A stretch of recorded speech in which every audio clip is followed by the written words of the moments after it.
Coco is Pixar's newest film, and it's really about following your dreams while also finding your roots and honoring your ancestors.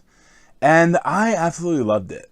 I'm not like the rest of my family. There's something that makes me different. Great-great-grandfather, I want to be a musician, just like you. All right, who's in there? I'm sorry. Welcome to the land of your ancestors. Miguel? We're your family. You're skeletons. You're alive! So when I first saw the trailers for Coco, I was completely uninterested. Like, I had no want to see the movie even. And I see almost all Pixar movies, except for The Good Dinosaur and the Cars films. And, something about the trailer, I just wasn't, I didn't like it at all. But, I started to see all the good reviews, especially from some of my favorite people, like on Screen Junkies. And I thought, well, I have to check it out. I have to watch it. And I went on Black Friday instead of shopping. I went with my family and we all watched it together, and we all loved it. And I know I absolutely loved it. It's one of my favorite Pixar films. It's definitely my favorite in modern times. Maybe back to Up, my favorite Pixar film for a while. So Coco was directed by Lee Unkrich and Adrian Molina, and it's really centered around the Day of the Dead. And it's really not at all like the other Day of the Dead cartoon, The Book of Life. It's really a completely different story. It's just, the theme that's slightly similar. But in this, I must say that once they go into the land of the dead, it is probably one of the prettiest films I've ever seen. The colors are just amazing. So it mainly stars Anthony Gonzalez as the great-great-grandson of a woman that was scorned by her musician husband and then started a shoe business. And, pretty much eliminating any music in their family's lives throughout the generations down to him.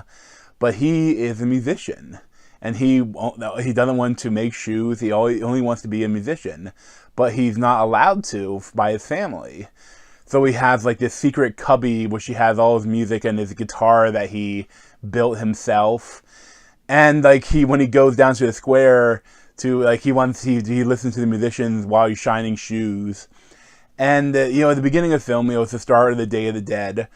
And through a series of events, partially including this kind of goofy dog, but things happen where a picture of his great-great-grandmother with the head of his great-great-grandfather torn out drops and breaks and reveals that he had a guitar, and the guitar is just like the guitar that this famous musician that Miguel absolutely loves. So he thinks that he's related to him. So things happen. He goes to steal the guitar, and he's cursed and sent into the land of the dead, and needs to get he needs his ancestors to forgive him for what he did, and he can go back.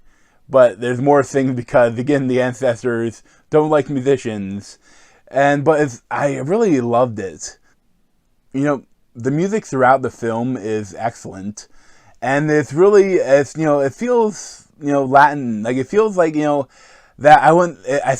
not sure, but I think that they use, all of the speakers also, I think they speak Spanish too. So I think that for the real kind of version of the film would just be all in Spanish, but then for the American version of the film, it kind of is in English, but then they have a couple of Spanish words here and there, kind of like Spanglish, and it creates a really interesting tone that it really works excellently, and that all the voices are great. I also really like Gael Garcia Bernal as Hector, and really all of them are great. I just love the look of the Land of the Dead.